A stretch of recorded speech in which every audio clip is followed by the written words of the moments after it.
이 카네이션 차고 있어도 괜찮지요? 네? 우리 권현 형제님 차고 있으니 저도 계속 차겠습니다.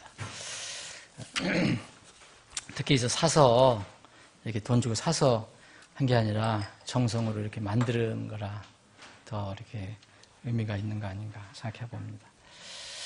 오늘 오후에 함께 나눌 말씀은 여러분 시편 34편, 여러분들이 흠정역 성경 환영대역 가지고 계신다면 873쪽입니다.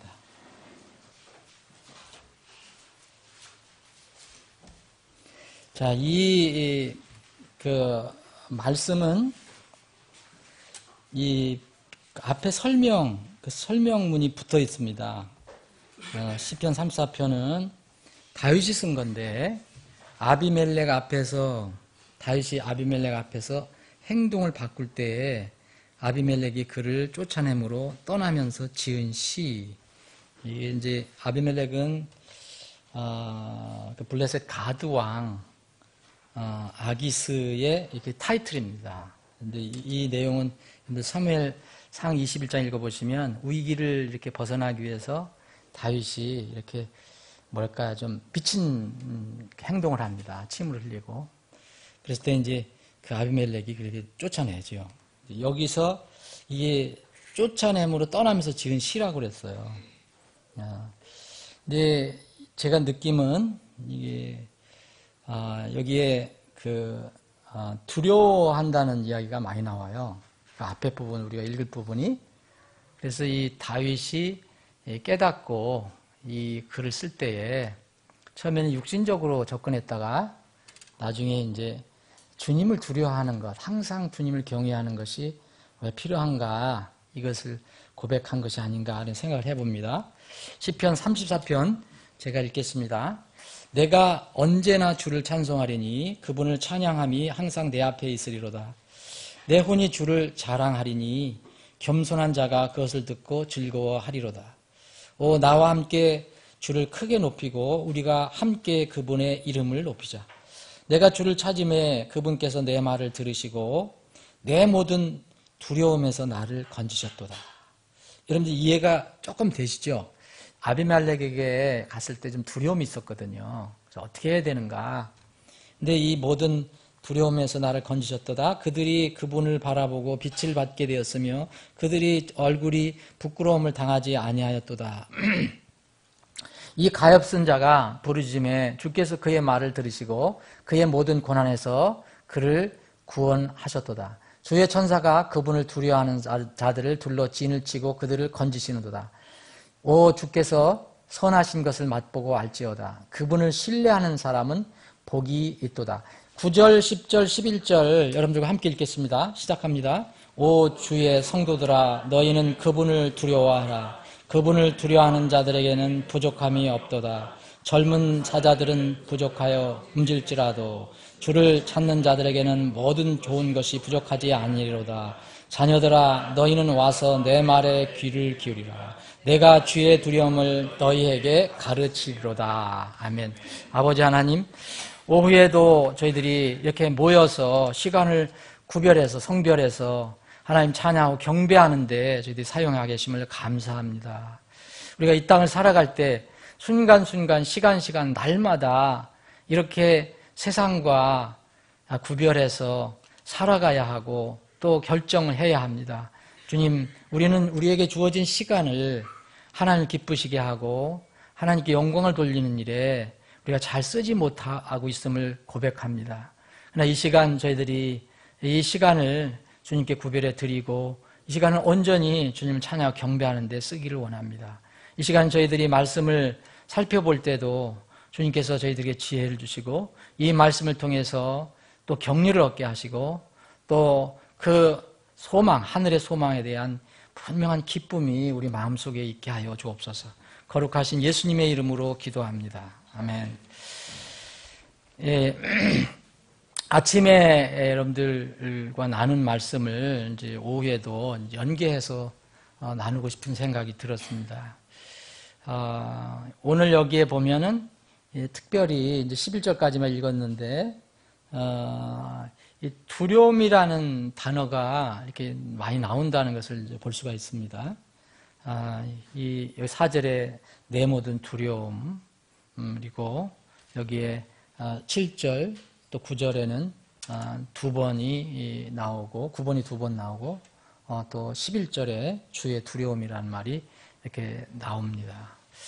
여기에 4절에 있는 내 모든 두려움은 주님께서 나를 건져내시는 대상이 되죠. 내가 어떤 두려움에 처해 있는데 그것에서 나를 건져내십니다. 근데 여기 11절은 달라요. 11절은. 그리고 7절, 9절은 이 두려움이 다릅니다. 이 두려움은 대상이 이제 바뀝니다. 하나님입니다.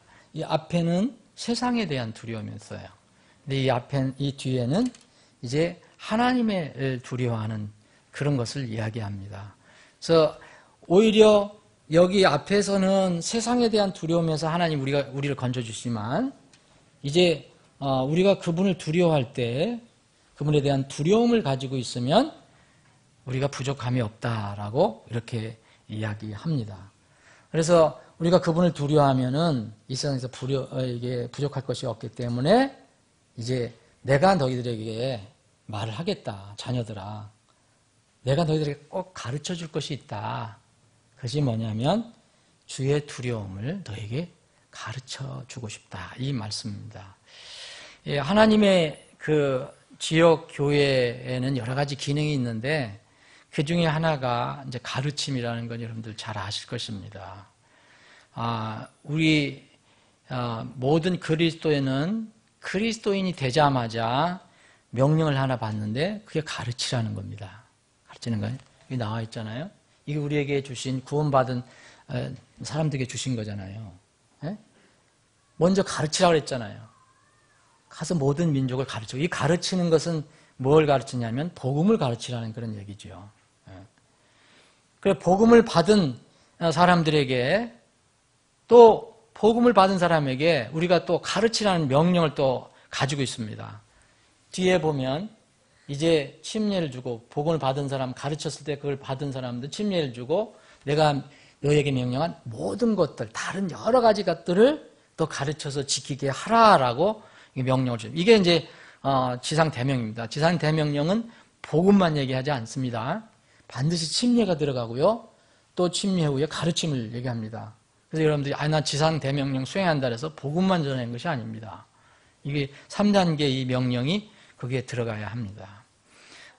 그래서 우리에게는 이런 명령을 받았기 때문에 누구든지 가르쳐야 합니다. 그걸 가르치면 우리가 잘 가르치면 또 그 가르침을 받은 사람이 또 다른 사람을 가르쳐요. 또 가르침을 받은 사람이 또 다른 사람을 가르칠 수 있습니다. 그 말씀이 바로 이 디모데후서 2장 2절에 있는 말씀이에요. 내가 많은 증인들 가운데서 내게 들은 곧 바로 그것들 신선한 사람들에게 맡기라. 그들이 또한 다른 사람들을 가르칠 수 있으리라. 구원받은 성도는 이제 의인이라고 부르잖아요. 의인이라고 부르는데 잠언 9장에 보면 의인도 이게 가르쳐야 되고 가르침을 받아야 한다라고 합니다. 의인이라고 해서 가르침 안 받는 게 아닙니다. 누구든지 우리는 가르침을 받아야 합니다. 동시에 또 시간이 지나면 누구나 가르칠 수 있는 교사가 돼야 돼요.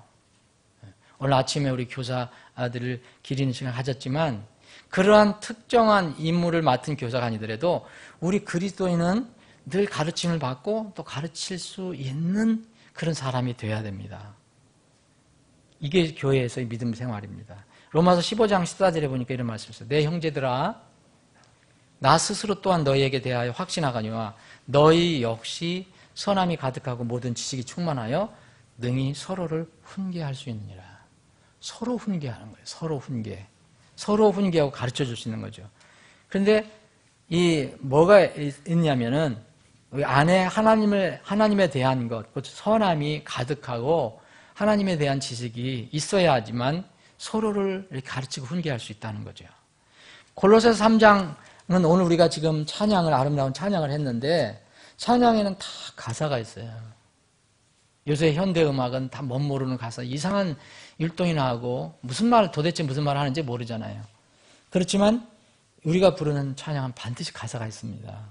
그래서 이 고린도서 3장 16절에 보면 그리스도의 말씀이 너희 속에 모든 지혜로 풍부히 거하게 하여 시와 찬송과 영적인 노래로 서로 가르치고 훈계하며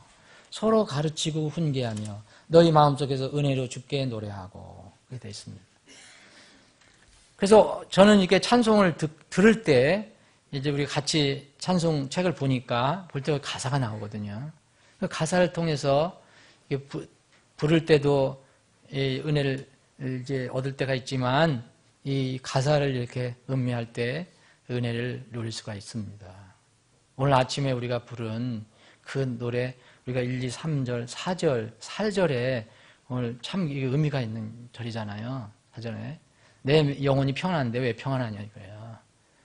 지금 여러분들 우리가 지금 평안해도 주님이 오실 때 정말 갑자기 나팔소리 나면 그때 가서 당황하고 허겁지겁하면 안 된다는 거예요. 그때 편하게 있어야 된다는 거죠. 그 가사가 저는 개인적으로 오늘 그렇게 은혜가 되었습니다. 이게 가르침을 받는 거거든요. 어떤 분들은 노래를 했어요. 찬양을 했어요. 저는 그것을 또 가르침을 받는 거거든요. 이렇게 해서 서로 교회에서는 이렇게 가르쳐 주는 것입니다. 물론 지역교회 안에서는 유일한 스승은 한 분밖에 없어요. 하나님, 예수 그리스도뿐이에요. 그분만 완전한 스승이죠. 흠이 없고 부족함이 없는 스승이에요. 그 외에 목회자를 포함해서 모든 성도들, 학생, 모든 사람들은 다 좀 부족합니다. 그래서 우리는 서로 예수님만, 하나님만 일방적으로 우리를 가르칠 수 있지만 그런 예수님의 어떤 그 역할을 할 수 있는 사람은 이 세상에 아무도 없다. 그래서 목회자를 포함해서 뭐 어린아이든 교사든 학생이든 간에 동시에 교사가 어떤 때는 돼야 되고 어떤 때는 학생이 돼야 된다. 가정에서도 마찬가지입니다. 가정에서도 오직 유일한 스승은 예수 그리스도뿐이에요. 예수 그리스도뿐이고 남편과 아내는 하나님께서 정해주신 질서, 그 권위 안에서 서로 학생과 교사가 돼야 돼요. 근데 만날 내가 교사가 되려고 하면 문제가 생기는 거예요. 에? 저도 우리 집사람한테 그거도 많이 배우거든요. 그래서 어떤 때는 내가 쪼크를 하죠. 참 요새 많이 가르친다. 내가 이제 저기 하면 그런 얘기를 할 때가 있거든요. 그래서 이게 좀 흔쾌하게 못 받아들이는 거죠. 예? 근데 맞는 말이거든요. 예, 맞는 말이에요. 예, 맞는 말. 그래서 우리는 누구나 서로 이렇게 가르치고 또 때로는 내가 우리 집사람한테 이것이 성경적이 아니냐. 예? 이렇게 얘기할 수가 있습니다. 그래서 누구나 우리는 이런 역할을 이렇게 교회에서나 학교에서나 해야 된다. 교사 직분을 맡았다고 그분들한테 하면 다 맡길 것이 아니거든요. 우리 아이들한테 우리가 어떻게 해줄 거냐. 다 교사가 되어줘야 돼요.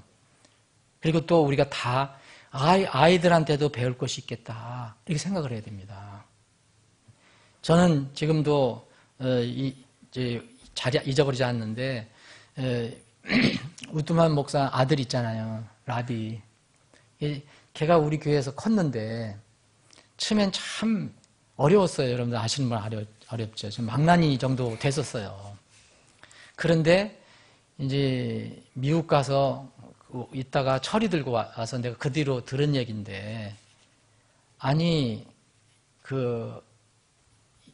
주일날 하나님께 경배 드리는 거가 가장 중요한 거 아니냐. 그거 말고 할 게 뭐 있느냐. 어른들한테 그런 얘기를 한 걸 들었을 때 내가 깜짝 놀랐어요. 배워야 되겠구나. 어른들도. 어? 그래서 지금도 그걸 잊어버리지 않거든요. 누구나 다 배울 수 있어야 됩니다. 누구나 겸손하게 말씀을 통해서. 아내도 남편도 반드시 나만 항상 선생이 되려고 하지 말고 선생 될 때가 있고 또 학생도 돼야 한다. 그래야 가정이 또 평안할 수도 있습니다. 복음을 가르침을 받아서 구원을 받고 침례에 순종해서 교회에 이제 들어오게 되면 이제 지역교회의 교사가 있어요. 성경에 보면 지역교회의 교사가 있습니다. 오늘도 교사가 있고요. 우리 아이들을 가르치는 교사가 있고, 또 어른들을 가르치는 교사도 있어요. 목사도 교사로 되어 있습니다. 목사와 교사 이렇게 되어 있잖아요. 이게 그런데 사람들은 성령의 선물, 은사하면 대개 개인의 어떤 영적 능력이나 내가 특별히 다른 사람이 못하는 이런 것을 하는 것을 은사로 생각해요. 그러니까 어떤 자기가 하는 능력. 그런데 성경은요, 그것도 은사지만 이 교회에서 어떤 일을 하는 사람 자체를 성령의 선물이라고 얘기합니다. 그것이 성령의 은사예요. 다른 말로 하면은. 참 이런 그 성경 말씀을 이렇게 읽을 때마다 이제 우리 교사들, 이렇게 목사들 참 두려운 마음으로 이렇게 읽어야 되는데, 고린도 교회 안에는 세우신 성령의 은사, 그 선물로 세워진 사람들이 있었어요. 그럼 고린도 교회를 보시면 여러분들이 거기에 뭐가 있느냐 하면, 첫째 사도들이 있다고 그랬어요. 이게 선물이라고 했어요. 분명히. 다른 말로 영적인 은사예요. 그리고 대언자들이 있고 교사들이 있다. 이어서 이제 어떤 행동, 능력, 기적, 또 병 고치는 선물들, 돕는 것들, 다스리는 것들, 그리고 그때 일어났었던 타언어들, 이런 것들을 다 사람도 은사고 이런 행동도 은사라고 얘기했습니다. 근데 여기에 보면 다 복수형으로 되어 있어요. 복수형으로. 그래서 복수형으로 되어 있다는 것은 지역교회 안에 은사 나 혼자만 받아서 전행적으로 나 외에는 없다 이렇게 얘기하기가 어렵다는 거예요. 지역교회 안에. 그래서 원래는 이 목사도 2사람 이상 하는 게 좋습니다. 그래서 장로들 그랬어요. 물론 반드시 그런 건 아니에요. 혼자 하는 경우도 있지만, 그래서 우리는 감사한 것이 그동안 제가 혼자 하다가 하나님의 은혜로 이제 둘이 하게 됐어요. 에베소 교회도 마찬가지예요. 고린도 교회는 그렇게 밝혀졌고, 에베소 교회도 여러분 에베소 4장을 읽어보시면 사도들을 선물 주셨다 그랬어요. 대언자들 주셨고요. 복음전도자들 주고 목사와 교사들을 선물로 주셨다 그랬어요. 하나님께서 주신 선물, 이 선물을 뭐하는 데 이렇게 주셨느냐 하나님께서 그 개인이 무슨 자기의 영달을 위해서 목사가 된 게 아니고 오직 지역교회에 그 몸을 세우는데 하나님께서 이 선물을 주셨다는 거예요. 자, 그러면 제가 한번 읽어보겠습니다. 직접. 에베소 4장 11절에 보면 그분께서 더러는 사도로, 더러는 대언자로, 더러는 복음자로, 더러는 목사와 교사라 주셨으니 이유가 나옵니다. 목적이 나옵니다. 하나님께서 지역교회에 이런 은사를 주신 목적이 이것은 성도들을 완전하게 하고 섬기는 일을 하게 하며 그리스도의 몸을 세우게 하려 하심이라. 마침내 우리가 다 믿음과 하나님의 아들을 아는 것에서 하나가 되어 완전한 사람에 이르고 그리스도의 충만하심에 장성한 분량에 이르리니 이것은 우리가 이제부터 더 이상 어린아이가 되지 아니하여 사람들의 속임수와 몰래 숨어서 속이려 하는 자들이 사용하는 간교한 술수로 말미암아 온갖 교리의 바람에 이리저리 흔들려 밀려다니지 아니하고. 그래서 이 목적을 얘기했고요. 세우기 위해서 그리스도의 몸을 세우고, 개인적으로 보면 다 각자 충만하신 그리스도의 충만하심에 그 장성한 분량까지 이르고, 또 14절에는 어떻게 하느냐면 이제 속지 않게 하기 위해서 이런 그 은사를 교회에 선물로 주셨다는 겁니다. 사람을 주셨다는 거예요. 사람. 여기도 보면은 다 복수로 되어 있거든요. 그래서 나만 이런 것을 가지고 있다라고 얘기하기는 어렵다는 거예요.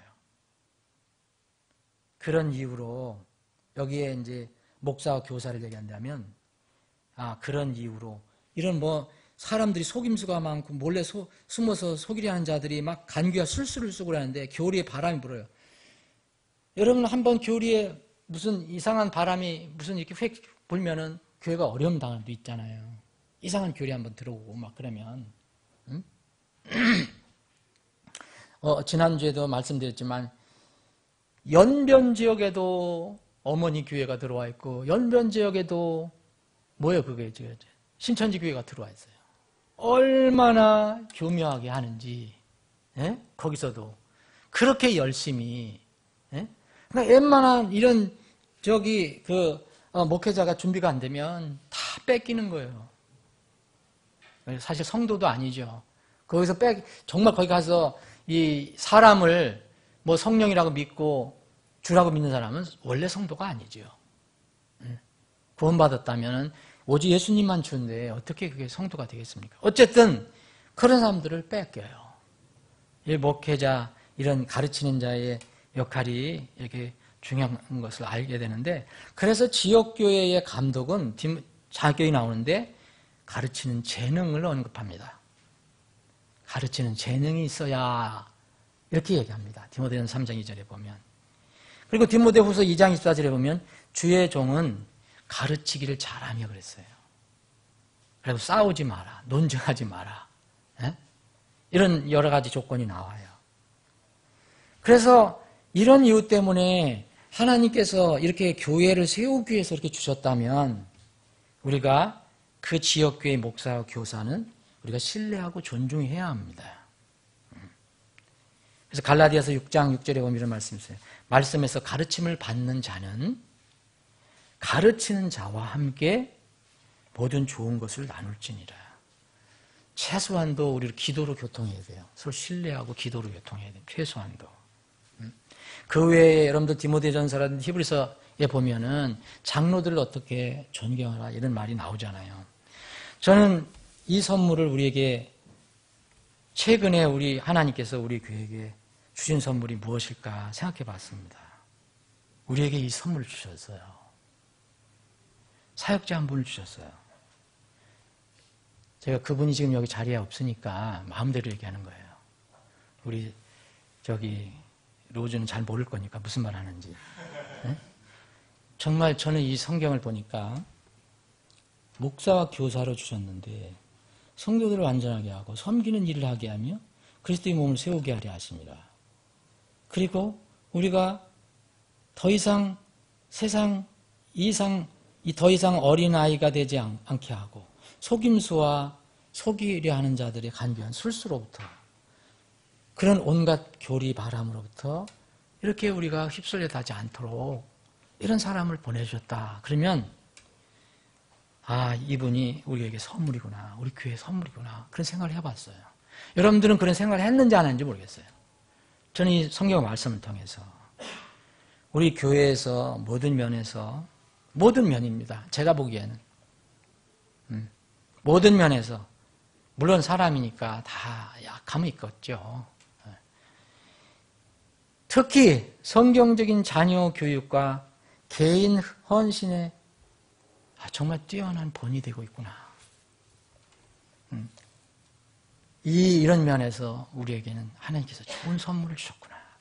그래서 감사하고 여러분들을 존경하고 또 위해서 기도해야 됩니다.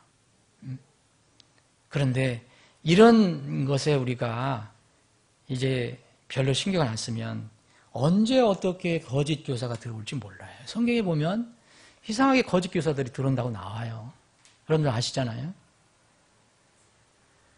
이 거짓 교사들이 이건 여기 신약 문제뿐만 아니라 구약에서부터 계속 이 문제가 나온 겁니다. 이스라엘 안에 거짓 교사들이 계속 들어왔어요. 거짓 교사, 거짓 대언자들이. 근데 이들이 하는 것은 꼭 하나님의 문화, 하나님에 관한 게 아니고 꼭 세상의 환경 문화를 가르쳐서 죄를 짓게 합니다. 신명기 20장 17절, 18절 읽어보시면 주의해라. 거짓 교사들이 가르쳐준 게 뭐냐? 죄를 짓게 하는 거다, 결국은. 이교도 신앙을 가르쳐서 죄를 짓게 하는 거다. 제가 빠른 속도로 한번 읽어보겠습니다. 신명기 20장 17절 오직 너는 주 내 하나님께서 내게 명령하신 대로 곧 헷 족속과 아모리 족속과 가나안 족속과 브리스 족속과 히브 족속과 여부스 족속을 진멸할지니 이것은 그들이 자기들의 신들에게 행하던 모든 가증한 것을 따라 행하도록 너희를 가르치지 못하게 함으로써 너희가 주 너희 하나님께 죄를 짓지 아니하게 하려 합니다. 이 사람들을 놔두면요, 이 사람들을 받아들이면, 이스라엘의 공동체에 받아들이면 하나님을 대적하는 문화를 가르쳐요. 그래서 나도 모르게 죄도 아닌 것처럼 생각하는 죄를 짓게 되는 거예요. 그래서 주님은 철저하게 이런 사람들을 진멸하라 이렇게 얘기합니다. 이런 이교도 환경 문화, 신약교에서는 거짓 교사를 얘기합니다. 디모데전서 1장, 디모데후서 4장, 베드로후서 3장 2장에 보면 다 신약교의 거짓 교사를 주의하라. 거짓 교사 얘기합니다. 여러분, 가르치는데 가장 으뜸이 뭘까? 오늘 아침에도 해봤지만 오늘 여기 본문 말씀에 우리가 에서 교훈을 얻을 수 있습니다. 여러분, 무엇을 가르쳐 주고 있습니까? 자녀들에게. 오늘 아침에는 구체적인 거 몇 개를 말씀드렸어요. 구체적인 거. 근데 이 모든 것들이 뭐에서 나와야 되느냐 이거예요. 바로 그것은 하나님 경외입니다. 우리 자녀들에게 가르치는 거. 하나님을 두려워하는 것을 가르쳐 주는 거예요. 여기 두려워한다는 것을 영어로 fear라고 썼는데요. fear. 근데 여러분들이 한번 찾아보시면 이게 두려움이라고만 딱 번역하기가 어렵습니다. 특히 성경적인 용어는 그래요. 이 하나님을 두려워하는 것은 뭘 얘기하느냐. 여기 fear의 의미가 여러분들이 다 요새는 그런 사전이 있으니까 구약을 찾아보시면, 구약 히브리어를 찾아보시면 무슨 말이냐면 존경하다, 숭배하다라는 말이 들어있어요. 존경하다하고 숭배하다. 그러면 여기에 34편 4절에 보면 내가 모든 두려움에서 하나님께서 나를 건져주셨다 할 때는 그 두려움이 아니에요. 여러분들 육신적인 것, 세상적인 것 거기에는 존경과 숭배, 경배가 없어요. 그렇죠?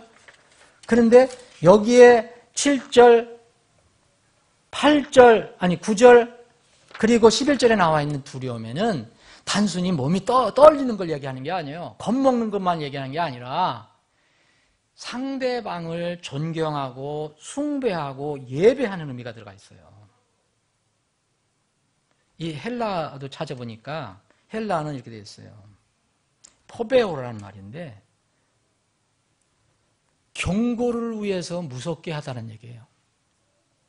무슨 뜻인지 감이 옵니까? 하나님께서 무조건 무섭게 하려는 게 아니라 경고를 주신다는 거예요. 경고를 위해서 무섭게 하는 겁니다. 그래서 우리가 어려운 말이지만 경외라는 말을 씁니다. 저는 이제 이걸 다 두렵다라고 번역을 했는데 이것도 맞지만 이게 어려운 말이지만 경외가 어떨까 하는 생각이 들어요. 거기에 보면 거기에는 두려운 거 말고 경이라는 말이 붙어 있어요. 존경한다는 겁니다. 경배한다는 뜻에 들어가 있어요. 오해는 물론 두려운 거예요. 그래서 그 두 가지가 들어있어요.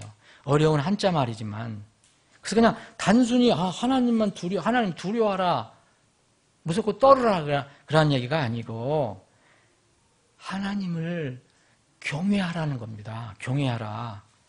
여러분 잠언 1장 7절에 보면 우리 하나님을 뭐 하는 것이 지식의 시작을 했어요? 두려워하는 걸 했잖아요. 그 두려워하는 게 뭐예요? 그냥 덜덜덜 떠는 걸 얘기하는 게 아니라 그분만 유일하게 경배하고 존경할 수 있는 분이다라는 것으로 그분 앞에 무릎을 꿇는 것, 엎드리는 것, 이 의미의 fear입니다. 주를 경외하는 것이 지식의 시작이다. 잠언 9장 10절에는 여기 지식이 지혜로 바뀌었어요. 하나님을 두려워하는 것, 곧 하나님을 경외하는 것이 지혜의 시작이다. 시편 110편 9절도 똑같습니다. 주를 두려워하는 것이, 곧 주를 경외하는 것이 지혜의 시작이다. 근데 디모데후서 1장 7절에 보면 하나님께서 우리에게 두려움의 영을 주지 않으셨다고 그랬거든요. 우리에게 하나님께서 우리가 구원받는 때 영을 주셨는데 두려움의 영을 안 주셨다 그랬어요. 두려움 영. 이게 뭐합니까? 우리가 괜히 쓸데없는 세상의 것을 두려울 이유가 없다는 거죠. 예. 여기 두려움의 영을 주셨다는 게 이거 하나님께 적용하면 안 되죠. 아유, 하나님을 두려워하라는데 이거 두려움 영 주지 않았으니까 이거 해당 없는 거다 생각하면 안 돼. 이거 성경을 오해하는 거고요. 성경에 어디 보면 두려워하지 말라 얼마나 말씀 많습니까? 여러분 신명기 그리고 여호수아 그 이사야사 유명한 이사야 41장 10절 정말 두려워하지 말라 그러잖아요. 우리에게 두려워하지 말라. 그런데 또 얼마나 많은 곳에 두려워하라고 얘기합니까? 오늘 본 말씀에도 두려워하는 사람, 그분을 두려워하는 자들, 두려워하라고 얘기합니다. 또 바울 사도는 네가 받은 구원을 두려움으로, 떨림으로 그것을 이 일에서 보이라라고 얘기하지 않습니까? 하나님 외에 이 말입니다. 하나님 외에는 우리가 두려워할 것이 없다는 거예요. 진정으로 구원받은 사람은. 그것을 시편 3편, 27편, 46편, 50편 보면 나는 두려워할 것이 없다. 나는 두려워할 것이 없다. 어떤 상황에서 두려워할 것이 없다라고 얘기하는 것입니다. 하나님을 두려워하지 않는다는 얘기가 아니고 어떤 상황에서도 세상의 어떤 상황에서도 나는 두려워하지 않는다. 왜냐하면 나는 두려워할 대상이 한 분 계시기 때문이다. 그분만 두려워한다. 그분만 나는 경외한다. 주는 나의 빛이시여 나의 구원이시니 내가 누구를 두려워하리요? 내가 누구를 두려워하리요? 주는 내 생명의 능력이시니 내가 누구를 무서워하리요? 나는 세상 사람들 두려워하지 않는다. 오직 나는 두려워하는 분이 이분이다. 이것을 우리 자녀들에게 가르쳐야 된다는 겁니다. 한마디로 되지 않습니다. 이건 오랜 기간의 교육과 훈련이 필요합니다. 기도가 필요하고 인내가 필요합니다. 여러분, 이것을 우리에게 가르치라고 하신 겁니다. 저는 요셉이라는 인물이 참 좋은데 저는 다윗이 어렸을 때 목동 다윗을 좋아합니다. 그런데 요셉도 참 연구할 인물이에요. 그런데 오늘 말씀과 연결시키면 요셉은요, 이 어렸을 때도 그 가르침을 배워서 그걸 잘 흡수한 사람 같아요. 두려워할 대상이 누구냐? 세상을 두려워할 것이냐? 하나님을 두려워할 것이냐? 세상을 경외할 것이냐? 하나님을 경외할 것이냐? 요셉은 창세기 39장에 나와 있죠. 여러분, 요셉이 그런 어려운 상황에서도 하나님을 경외하는 데 어긋나는 그런 말을 한 적이 아무도 없습니다. 그가 세상을 또 두려워해갖고 막 구덩이에 갇힐 때, 팔릴 때, 막 모함을 받아서 감옥에 들어갈 때 세상 두려워하지 않았어요. 오직 한 분만 경외했어요. 그분이 누구였습니까? 요셉의 하나님이었어요. 그래서 보이지 않는 하나님을 분명히 하나님이 나를 지켜본다고 믿고 보디발의 아내가 유혹하는 것도 단호히 물리치면서 하는 말이 내가 당신 남편에게도 죄를 짓거니와 내 하나님께 죄를 짓지 못하겠다 얘기했습니다.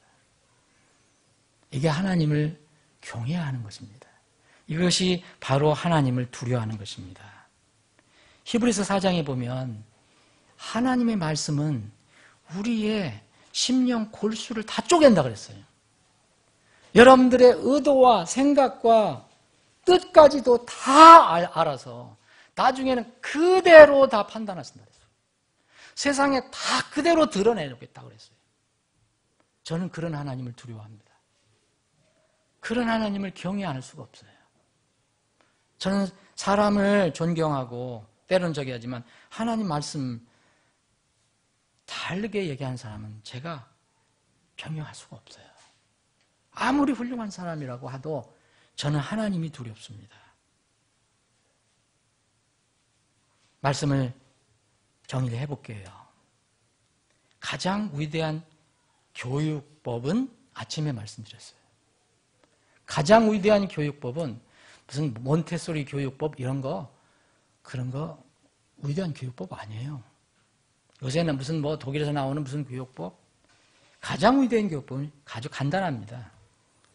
가르치는 자가 먼저 준비하는 겁니다. 마음속에 자기 마음속에 하나님 말씀을 두는 거예요. 그리고 본을 보이는 겁니다. 희생적으로 헌신하는 겁니다. 이것이 가장 위대한 교육법입니다. 이 교육법에 변화되지 않을 학생들은 아무도 없습니다, 세상에. 가장 위대한 교과서는 우리가 가지고 있어요. 네? 이런 교육학 전공하신 분들은 엄청나게 두꺼운 교육학 다 사람이 쓴 겁니다. 물론 좋은 거 있어요. 가장 위대한 이 교과서는 바로 여러분들과 제가 가지고 있는 하나님 말씀입니다. 성경입니다. 이거보다 더 좋은 이 가장 위대한 교과서 없어요. 정말 여러분들 어린 자녀들을 하나님의 말씀과 훈계로 가르치지 않으면, 양육하지 않으면 그 결과는 여러분들이 지금서부터 그것을 보실 수 있어요. 그때까지 갈 필요가 없어요. 근데 여러분들이 하나님 말씀으로 정말 때로 필요하면 눈물 흘리면서까지도 매를 대고 걔 영혼을 위해서 기도하면서 이렇게 가르치면 그 다음에 멀리 기다릴 필요 없어요. 지금 여러분들은 그 자녀의 미래를 눈으로 볼 수 있습니다. 그래 볼 수 있어요. 가장 위대한 스승은 물론 예수 그리스도입니다. 자녀의 3대 교육기관이 있는데 학교, 교회, 그리고 가정입니다. 그럼 이 3대 교육기관에서 가장 강력한 교육기관은 어디냐? 학교, 여러분들 이거 착각입니다. 학교, 절대 여러분들의 자녀를 책임지지 않습니다. 영혼을 책임지지 않습니다. 교회는 훌륭합니다. 그러나 교회는 한계가 있습니다. 여러분 일주일에 한 번 나오시는 분은 그것도 딱 한두 시간, 그것도 자녀들 가르치니까 40분, 그것이 끝입니다. 가장 강력한 교육기관은 가정입니다. 가정입니다. 학교와 교회에서 아무리 잘 가르쳐도 가정에서 부모가 가르치지 않으면 아무 소용이 없습니다. 만약 부모님이 그리고 어른들이 가정에서 본을 보이고 가르치면 학교에서는 그런 걸 안 가르치지만 교회에서 가르치는 것은 배의 효과가 나옵니다. 가장 영향력 있는 스승은 강남 유명한 학원에 있는 교사가 아닙니다. 유명한 어떤 학교의 교사가 아닙니다. 바로 부모님입니다. 부모님. 그리고 그 중에서 아버지와 어머니 중에서 더 위대한 교사가 있다면 그것은 당연히 어머니예요. 어머니가 자녀를 이렇게 케어할 수 있는 시간이 훨씬 많기 때문입니다. 디모데는 아버지가 아마 이교도였을 거예요. 그리스 사람이에요.